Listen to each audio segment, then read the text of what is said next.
कभी सोचा है कि एक हॉरर स्टोरी को सच में डरावना क्या चीज बनाती है? तो आज हम सिया हवेली की सिर्फ कहानी नहीं सुनेंगे, बल्कि उसे पूरी तरह से डीकंस्ट्रक्ट करेंगे।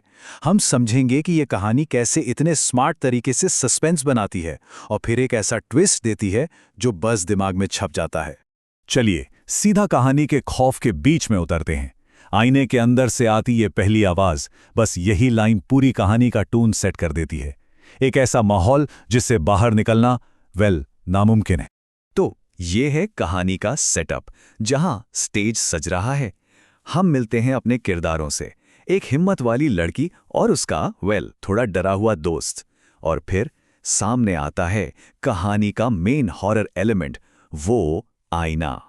तो एक तरफ है जोया, जो बिल्कुल फियरलेस है, सच की तलाश में कुछ भी करने को तैयार, और दूसरी तरफ है अरसलान, जो डर के मारे एक कदम भी आगे नहीं बढ़ाना चाहता। और हिम्मत और खौफ के बीच का ये जो कॉन्ट्रास्ट है ना, यही कहानी में टेंशन को और बढ़ाता है। और कहानी बिल्कुल टाइम वेस्ट नहीं करती डराने में। जैसे ही जोया अकेली होती है, उसका खुद का रिफ्लेक्शन आईने में उसके खिलाफ हो जाता है, और बस यहीं से शुरू होता है असली साइकोलॉजिकल हॉरर। सिया हवेली किसी को बाहर नहीं जाने देती। ये लाइन कहानी का एक रूल सेट कर देती है। ये हवेली एक जेल है, एक कैद खाना, जहां से कोई बच के नहीं निकल सकता। और यही वो क्रूर सच्चाई है जिसका सामना हमारे किरदारों को करना है। लेकिन सवाल ये है कि हवेली आखिर उनके दिमाग से खेलती कैसे है। चलिए कहानी में आगे बढ़ते हैं और इस साइकोलॉजिकल गेम को थोड़ा और करीब से समझते हैं, क्योंकि अब हवेली अपने असली रंग दिखाना शुरू करती है। तो हवेली अब रियलिटी को मैनिपुलेट करना शुरू कर देती है। जरा सोचिए उस खौफ के बारे में। आप एक कमरे में हैं और बाहर निकलने का जो इकलौता रास्ता था, वो दरवाजा अचानक गायब हो जाए। इससे होता क्या है, दोनों दोस्त अलग हो जाते हैं और वो हेल्पलेसनेस वाली फीलिंग वो बढ़ जाती है। अरसलान की एक घबराई हुई आवाज ये साफ कर देती है कि खतरा अब सिर्फ आईने तक लिमिटेड नहीं है, वो अब पूरी हवेली में हर कोने में फैल चुका है। और अरसलान वो अकेला नहीं है। तो यहाँ सबसे जरूरी बात यह समझना है कि ये कोई फिजिकल लड़ाई नहीं है, ये एक मेंटल जंग है। ये हवेली एक साइकोलॉजिकल जेल है। इस जेल की दीवारें बाहर नहीं है, वो उनके अंदर हैं, उनके अपने दिमाग में। और ये बहुत दिलचस्प है। यहाँ हम देखते हैं कि डर सिर्फ कहानी से नहीं, बल्कि पूरे एटमॉस्फेयर से बनाया जा रहा है। जैसे लाइटिंग, वो नीले और धुंधले पीले टोन्स एक अजीब सा पैरानॉर्मल सा इफेक्ट पैदा करते हैं।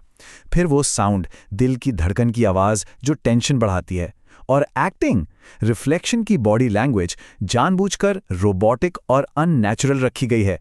ये सारी चीज़ें मिलकर एक ऐसा खौफ बनाती हैं ना, जिसे आप सिर्फ देखते नहीं, फील करते हैं। और अब कहानी आ जाती है अपने क्लाइमैक्स पर। ये वो मोड़ है जहां सब कुछ दांव पर लगा है। एक आखिरी टकराव और एक ऐसा फैसला जो मौत और जिंदगी के बीच की लकीर तय करेगा। तो रिफ्लेक्शन साफ साफ अपना इरादा बता देती है। वो जोया को सिर्फ मारना नहीं चाहती, वो उसकी बॉडी, उसकी पहचान, उसकी पूरी जिंदगी चुराना चाहती है। वो उस कांच की जेल से आजाद होने के लिए जोया का वजूद ही मिटा देना चाहती है। और यहां जोया एक हीरो की तरह, लेकिन एक बहुत ही ट्रैजिक फैसला लेती है। वो इस बुराई को बाहर आने से रोकने के लिए सबसे बड़ी कीमत, सबसे बड़ी कुर्बानी देने को तैयार हो जाती है। एक ऐसा बलिदान जो उसकी किस्मत हमेशा के लिए लिख देगा। और फिर क्रैश। जोया एक भारी कैंडलैब्रम से उस आईने को तोड़ देती है, लेकिन इसके जवाब में पूरी हवेली जैसे गुस्से से कांप उठती है। चारों तरफ चीखें, अंधेरा और सिर्फ खौफ का मंजर होता है। आईना टूट गया है, चीखें शांत हो गई हैं, लेकिन कहानी अभी खत्म नहीं हुई है। इनफैक्ट अब तो कहानी का सबसे चौंकाने वाला, सबसे डेविस्टेटिंग हिस्सा सामने आने वाला है। तो सीन बदलता है। जोया हवेली के बाहर है, अरसलान उसके साथ सुरक्षित है। एक पल के लिए लगता है कि चलो बुरा सपना खत्म हो गया, वो लोग जीत गए, सब कुछ ठीक हो गया है। लेकिन क्या उसकी रूह भी आजाद है? और बस ये एक सवाल पूरी कहानी को, उसकी पूरी एंडिंग को सिर के बल खड़ा कर देता है। और जवाब मिलता है इन छोटे छोटे सुरागों में। अंजाम क्या हुआ? हवेली से आजादी मिल गई, लेकिन सबूत क्या है?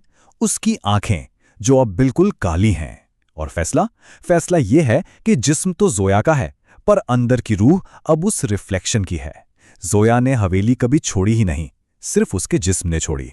और कहानी की ये आखिरी लाइन जोया नहीं बल्कि उसके जिस्म पर कब्जा कर चुकी वो एंटिटी बोलती है, जो हमें एक एकदम चिलिंग एंड के साथ छोड़ जाती है।